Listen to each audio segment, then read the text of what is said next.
and welcome to the DVB Newsroom. I'm Nora. Joining me in studio today is Jason Tower, the Country Director for the Burma program at the United States Institute of Peace. Thank you for joining me. Thanks for having me on. Yeah. You've been documenting the spread of what has been called cyber scams in Myanmar. Can you explain what a cyber scam is and how it has evolved in the country? Yeah, so the history of this particular form of online scamming, this particular form of cyber scams, it actually evolved out of the illicit offshore Chinese gambling, online gambling operations, which go back to really the Philippines and northern Myanmar, back to the early 2000s. As online gambling became a feasible technology, you saw where a lot of Chinese illicit criminal syndicates got involved in, first in mainland China, really trying to see whether Chinese law enforcement would crack down on that or not. You had quite a lot of crackdowns that happened in the early 2000s as some of this came up online. Keeping in mind that all forms of gambling are illegal in China. And these online gambling syndicates then spread across Southeast Asia. They built initial hubs in the Philippines and in northern Myanmar.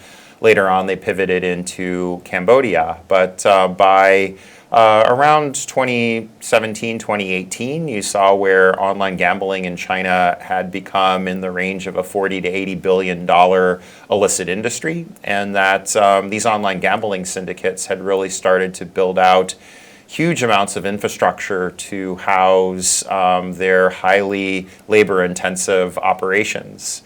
It's around 2016, late 2016, early 2017, that these online gambling syndicates first moved into the Myanmar-Thai borderlands. But I think the key thing that happened was you saw that by around that time, there were already in the range of 500,000 or so Chinese who had left China and gotten involved in online gambling networks across Southeast Asia. And they saw where one of the challenges that they faced was you started to have a lot of competition to get access to the China market, to get access to customers. And so they started using some very shady tactics to target people in China. They would go on to social media platforms, and they would try to use different forms of enticements to get people addicted to gambling. Sometimes they might use a romance scam, trying to befriend someone, build what appeared to be a romantic relationship with someone before getting them to start gambling or setting up accounts on a particular platform. Or in other cases, they would use other enticements. And it was around late 2017, early 2018 that we started hearing about the first instances of these pig butchering scams. Basically, what happened was the same sort of approach that was used to get people to begin online gambling was instead used to introduce a form of cryptocurrency or investment fraud. So someone, after they were approached by the perpetrator, would be given a link to an investment platform, and they would be shown how to make an investment into cryptocurrency. Unlike the online gambling, which is a very risky behavior, a lot of people were averse to that. The investment platforms, it looked like a lot of the people who were putting money into them were actually getting good returns on their investments. And so it seemed from the vantage point of a lot of these victims that they both had a new romantic interest as well as a lucrative money-making opportunity. The nasty thing, though, about the pig butchering scams was after the victims started putting more and more money in, they would use that psychological control that they had established over the victim really to wipe them out of all of their assets. And so you saw throughout the latter part of the 2010s that there were a lot of large amount victims in China, people who were losing, in the range of 50,000, 100,000, 200,000, very large amounts of money. And the Chinese government, I think, had focused a lot on cracking down on online gambling. This really became an issue just before COVID-19 started to spread around the world. And it became very, very lucrative, much more lucrative than the online gambling. And both are illegal in China. If one draws more revenue than the other, you saw where a lot of those syndicates pivoted to that. So that's really where this online scamming comes from. It was built out of the quite powerful, vast online gambling networks that spread across Southeast Asia throughout the first 2 decades of the 2000s. And you've seen in Myanmar where there are now more and more of these criminal syndicates that are perpetrating these crimes, not only targeting China, but targeting a global population. From what DVB has reported, most cyber scam operations were along the border of China but have spread to the Thailand border. Why do criminals set up in these areas specifically? Yeah, so it was really around 2017 when these China origin crime groups first entered into the Karen areas on the Thai-Myanmar border. You had some presence of them before that in the Golden Triangle in Laos, and a bit of that spilled over across the border onto the Myanmar side of the Golden Triangle. But they started targeting the Karen areas in 2017 because, similar to the China border area, you had one of the Myanmar military's border guard forces in Karen. And the border guard force, because it was under the Myanmar military and because it had this special deal where the Myanmar military, as part of the conditions for it becoming a border guard force, permitted that militia group to engage in any form of illicit activity it wanted to. This seemed to be a natural partner for the online gambling syndicates. And so in late 2016, they started coming into the Karen areas. They very quickly spread because this was a massive source of new revenue that was coming in for the border guard force. It really had no qualms about displacing people off of the lands, seizing territory, handing that territory over to these criminal groups and allowing them to set up the infrastructure. Originally it was for online casinos, but as these trends pivoted, you saw where more and more it was online gambling syndicates. And really following the pandemic, you saw that the China border, the Thai border, turned into just one criminal enclave after another, where there were hundreds upon hundreds of these large-scale compounds that were rapidly constructed to house tens of thousands of individuals who are held in almost slavery-type conditions. I mean, many of them are held almost as cyber slaves inside of these compounds. But initially in 2023, China started looking at this as more and more of a threat to its own security because the volume of the losses was really starting to add up, with a lot of the syndicates on the China-Myanmar border, having built out a vast network into China where they could launder the funds, where they could target more and more victims. And so China started cracking down in late 2023 in the China-Myanmar border area, which led to something of a displacement onto the Myanmar's border with Thailand. And now you really see where there's a continued expansion, whereas a lot of this activity has now been pushed back off of the China border. There's more and more of it that is spreading. Almost every day you see new compounds breaking ground on Myanmar's border with Thailand, with increasingly these syndicates focusing not on the China market, but on a global market, now that one, the crackdowns in China on scams have really picked up pace. And then two, you see where Chinese law enforcement more or less doesn't really pay much attention to Chinese scam syndicates that are scamming non-China nationals. So to a greater and greater extent, this is becoming a global situation. Since the 2021 military coup, there have been media reports about cyber scam operations set up in Yangon and Naypyidaw. What have you heard about this?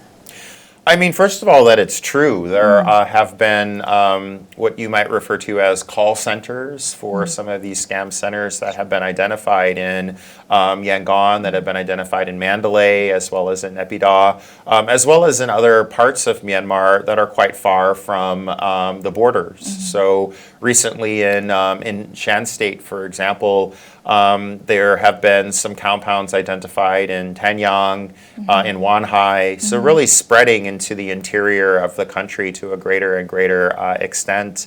I think another important facet of this is that the scam centers are generating massive amounts of revenue. It's estimated that roughly for Myanmar alone, the scam centers are bringing in 15.4 billion US dollars per year.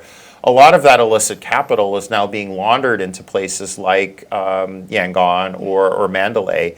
It's being laundered through sometimes cryptocurrency exchanges, or alternatively through some of these very shady foreign exchange businesses. The money then often goes into restaurants or into nightclubs or into real estate. So in some senses, this online gambling, which is now present in cities like Yangon and in Mandalay as well, and the online scamming, it's also playing into the so-called Yangon bubble, where you do see, despite all of the economic hardship and chaos that the coup conditions have created elsewhere in the country, you still sort of have this artificial economy in Yangon, where there are new restaurants opening, and it's hard to explain why that's the case if you're not really thinking about it in terms of all of the illicit funds that are now flowing in because of the online scamming operations.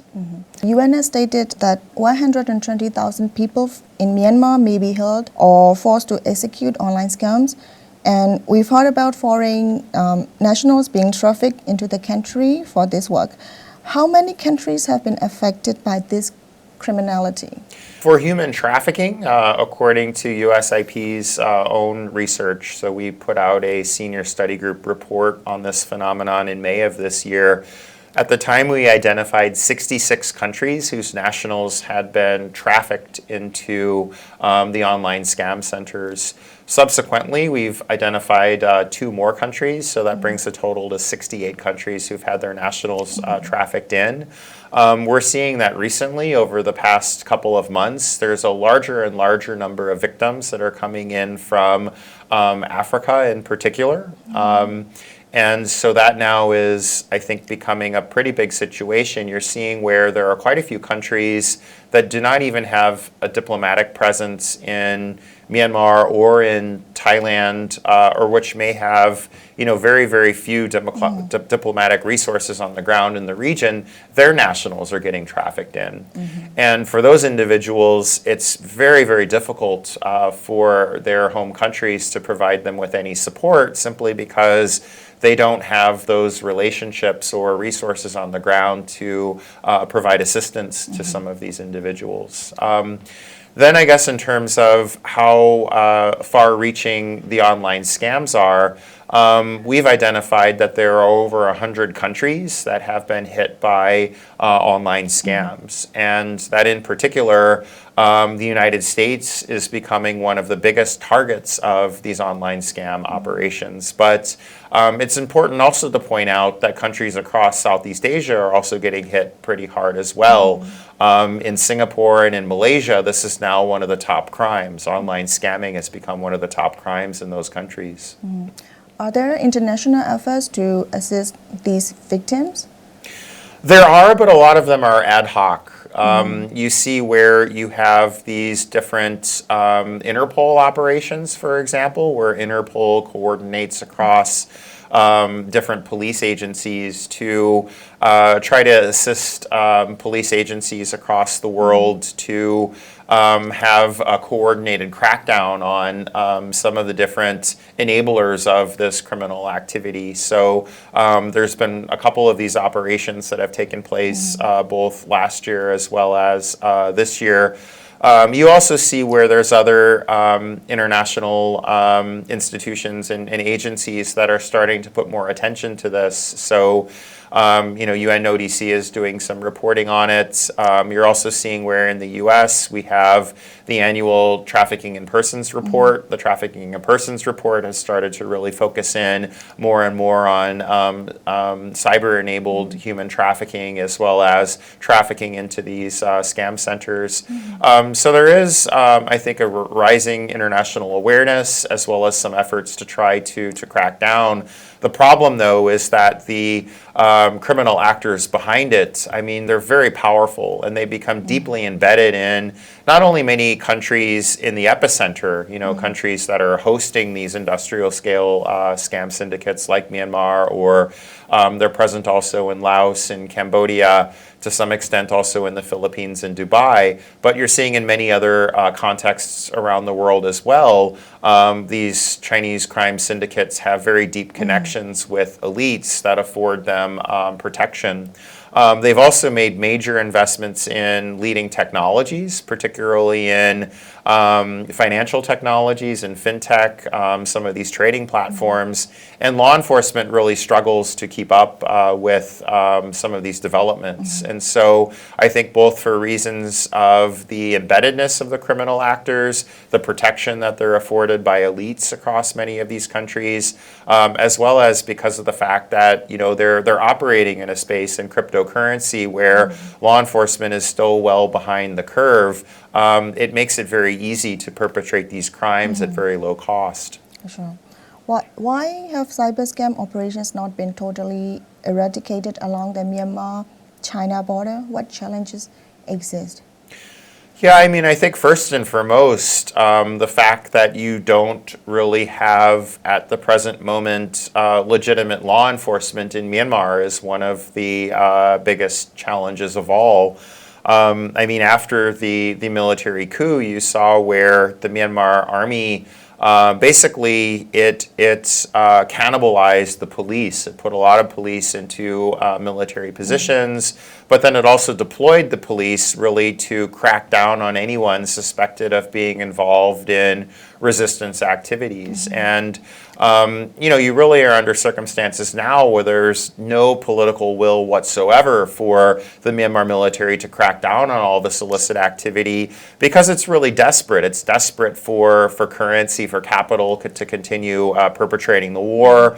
It's desperate also to ensure that some of the key perpetrators of this, so for example, the Myanmar military is highly dependent on its border guard forces, like the Karen border guard force in Karen state.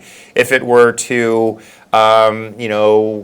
do something to crack down on this activity there, it would really be harming its own interests. It would likely cause that border guard force to declare neutrality or maybe even to cut ties with the Myanmar military.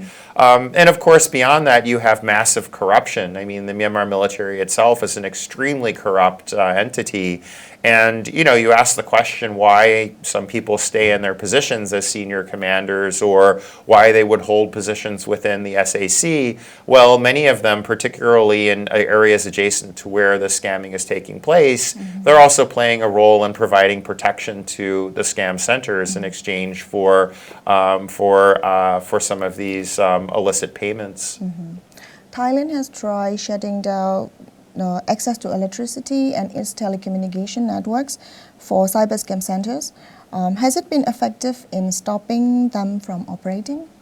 Unfortunately, it hasn't, and you're seeing where they continue to expand. And I think there are a couple of problems on the Thailand side. First of all is that the scam centers themselves are highly militarized. Right, so if you look at the scam centers, whether they're the ones in the Karen Border Guard Force area, or now they're really going further and further south down into Chahat, down into Three Pagodas Pass. There, the DKBA is also providing a lot of security to these compounds. On the Thai side of the border, it's very loosely guarded. Thai border guards are overwhelmed by the security forces that are associated with and guarding the scam compounds on the other side. these are also massive illicit business operations sitting on billions of dollars in assets. And so really, if you look at the Thai border, its security preparations are not adequate given what's on the other side of the border. So if Thailand wants to be effective in cutting off internet connectivity, in cutting off access and cutting off logistics and cutting off access to construction materials and all of these sorts of things, it's really going to have to do a new assessment of the security situation on its border and make some pretty big modifications in order to be able to deal with the massive criminal enterprises and highly secured criminal enterprises that have emerged on the other side of the border. And if this doesn't happen soon, I would really be afraid that you're going to see a further and further spread of this activity. I mean, it already cuts across a couple of border provinces, kind of all the way up from areas adjacent to Tachile up in Chiang Rai, going down into areas around Tak in Mae Sot, and then more recently you're now starting to see it spreading very much into the areas across from Kanchanaburi. So I think that this is one of the major challenges that you're seeing from Thailand's vantage point, is it really hasn't, I think, taken in security along its border seriously enough, or looked at how big of a threat that is now there on the other side of the border. The Three Brotherhood Alliance launched Operation 1027 against the military in October 2023. Many political analysts said China gave its tacit approval to shut down cyber scams targeting Chinese. Is this true? In my view, yes, because you saw starting from May of 2023 that China was signaling to the Myanmar military that it wanted the Myanmar military to do something about this problem. And the Myanmar military just simply refused to take China seriously. It largely ignored these requests, and in many cases you saw where some of the SAC's ministers even went on public television saying that this is not a problem, that China should send tourists and not police and not worry about this issue. And so I think that the Three Brotherhood and the Myanmar National Democratic Alliance Army in particular were very strategic. They saw that China had an immediate security need. Of course, the MMDAA had a real political ambition to recapture its traditional territory in Kokong and win the battle to go home. And these things sort of aligned. So you did see, as Operation 1027 kicked off, that China did some things that I think really sent a strong signal that it was supportive of the operation. It issued arrest warrants for the elite members of the Border Guard Force, the Kokong Border Guard Force. Those 10 elites, including Bai Suo-chung, who was the sort of founder of that Border Guard Force, they were the very individuals that the Myanmar military depended on to defend that territory.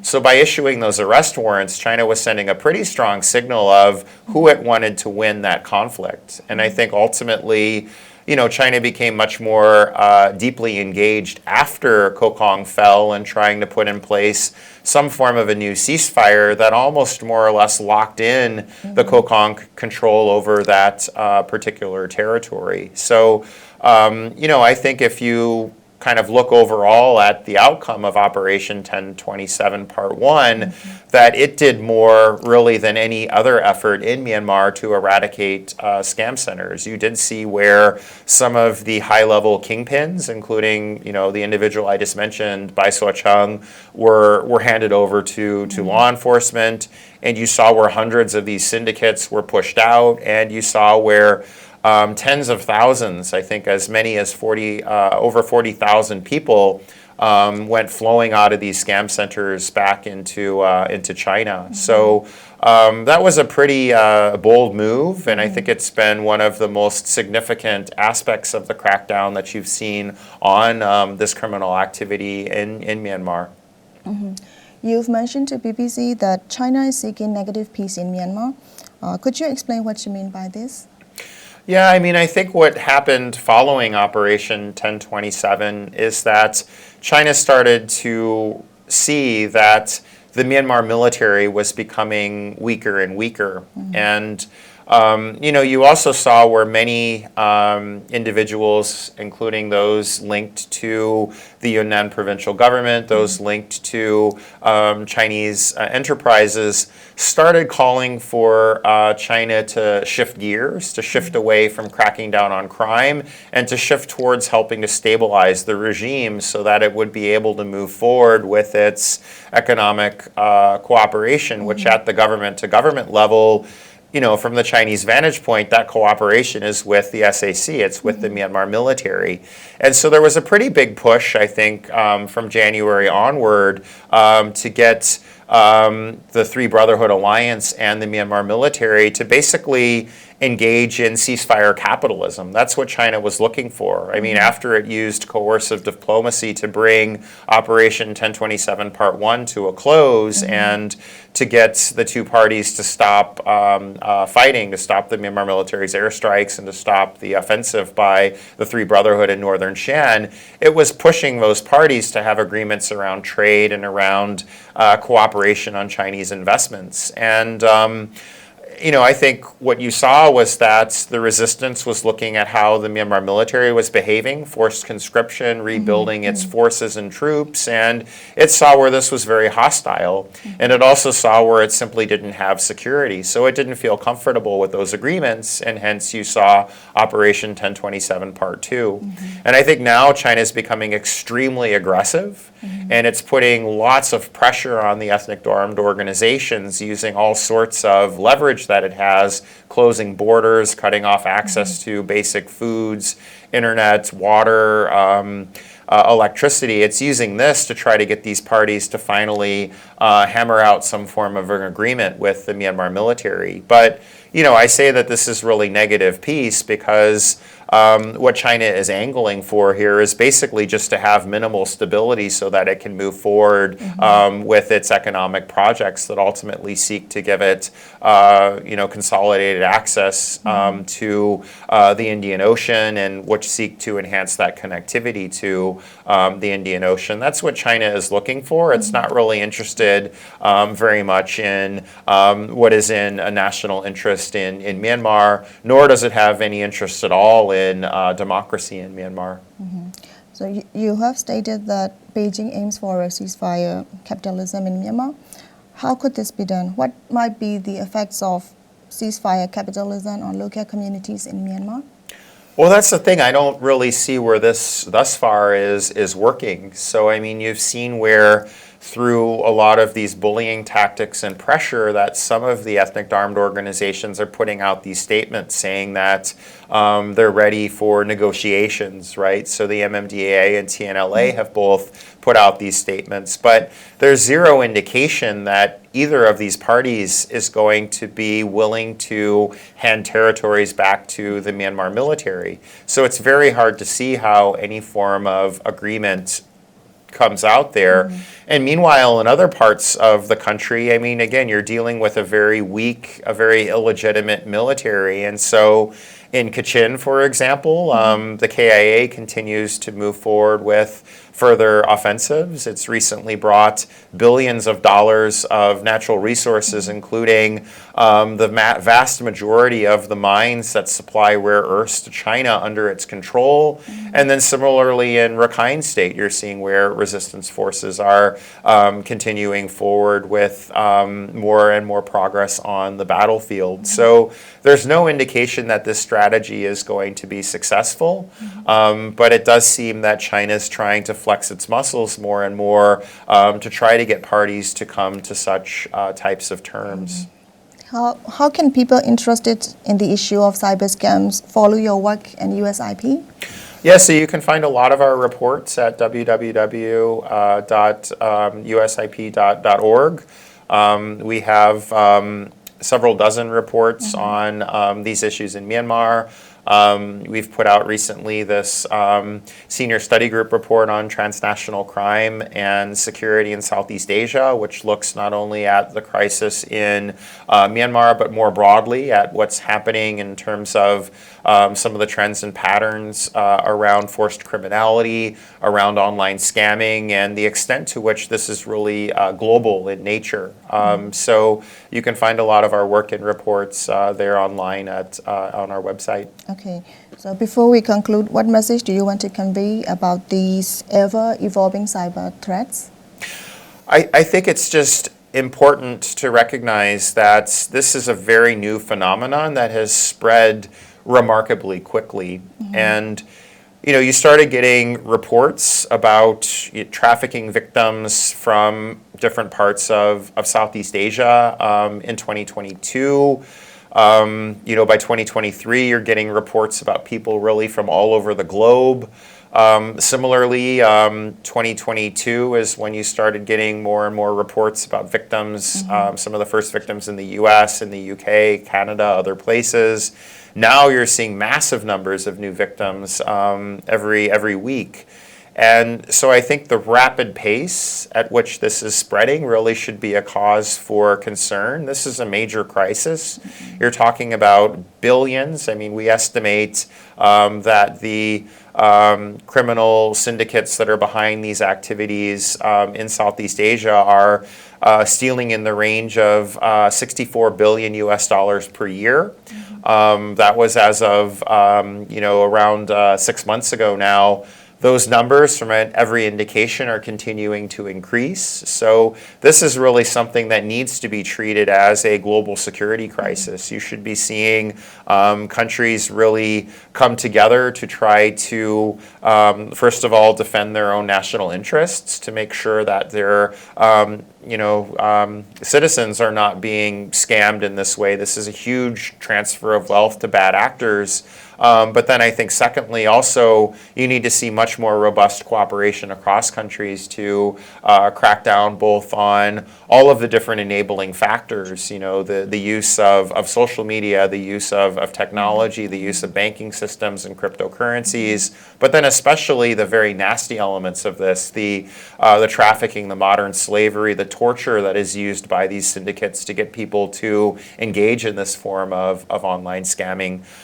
This needs to be taken much, much more seriously. We don't have anything close to, I think, a coordinated global response on this issue yet. Okay. Thank you for joining me today in our newsroom. Thanks for having me.